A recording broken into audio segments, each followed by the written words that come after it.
Karya keselamatan Allah yang disampaikan melalui para nabi.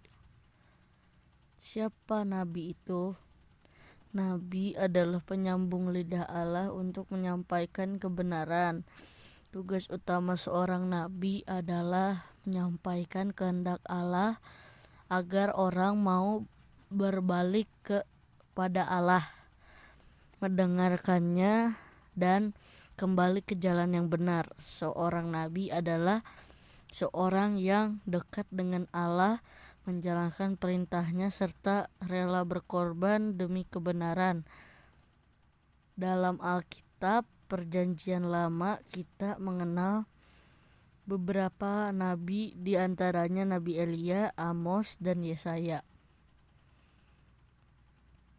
Allah menciptakan manusia dan manusia karena cinta dan berusaha agar keadaannya baik adanya.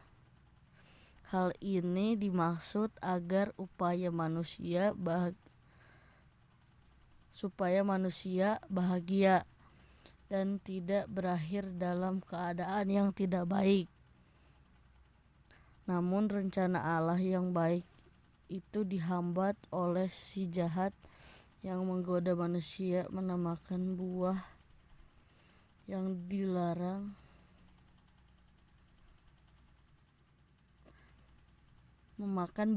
dilarang oleh Allah, sehingga manusia jatuh dalam dosa dan membuat seluruh umat manusia keturunan mereka sampai sekarang berdosa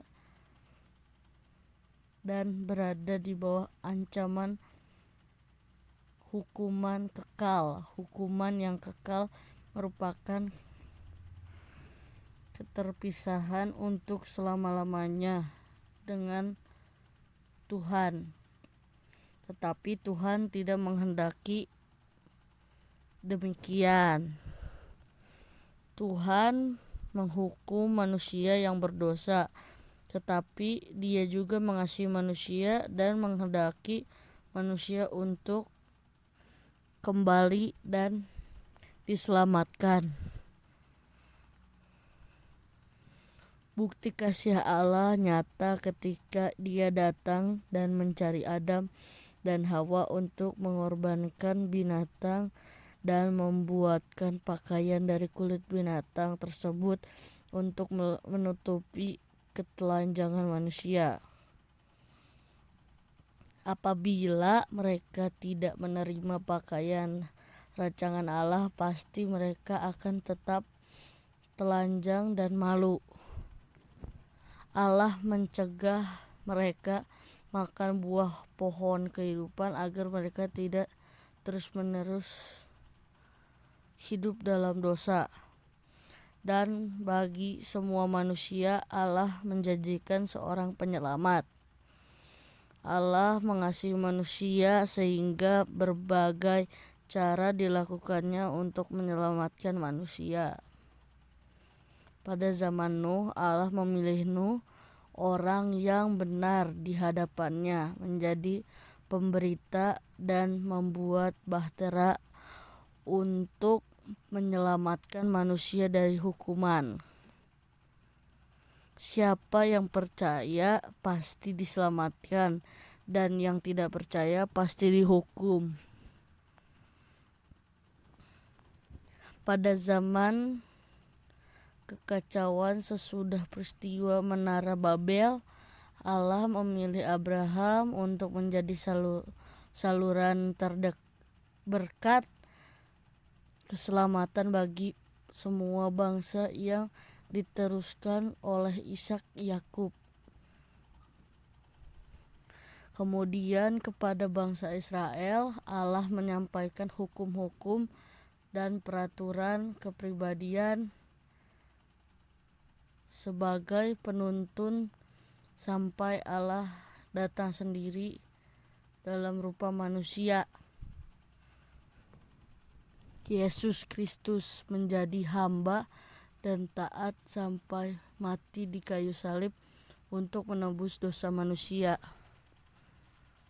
dan bangkit memberi kemenangan.